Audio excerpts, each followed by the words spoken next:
السلام عليكم. عنا اليوم معكرون. هاي أحلى أكلة وأطيب أكلة نعاد عليكم بنص شعبان. بنص شعبان كنا بلبنان نشتري معكرون ومشبك وعوامات. هلأ هون شايفين ما شاء الله قلبها طري وبتقرش من برا وطرية من جوا.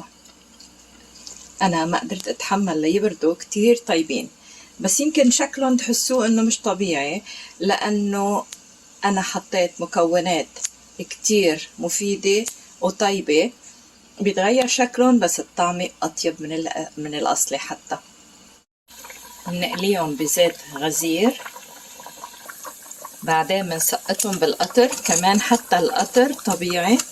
حفرجيكم صورة هيدا أنا بجيبه جاهز، قطر جاهز أورجانيك وكتير مفيد. وكمان ححط لكم إن شاء الله الوصفة أو المقادير بصندوق الوصف. وكمان بنصفيهم من القطر كمان هون، بصفيهم وبعدين بنشيلهم يبردوا. ليطلعوا بهاي الطريقة بهاي المصفاية بنمرق العجين تقريبا هيك ومنلفها ومنطلعها، وهي بصير شكلها النهائي تقريبا مثل الكبة النية، وبنعملها فراكة هيك او فريكة، لا فراكة.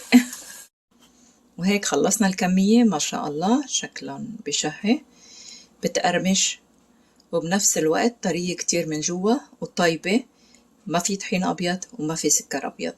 ان شاء الله تعجبكم الوصفة او المقادير، بس حطوهم فوق بعض وخلطوهم وريحوها شوي هيك 5 دقايق، وحتى فيكن دغري تقلوها. يلا السلام عليكم وكل سنة انتم بخير.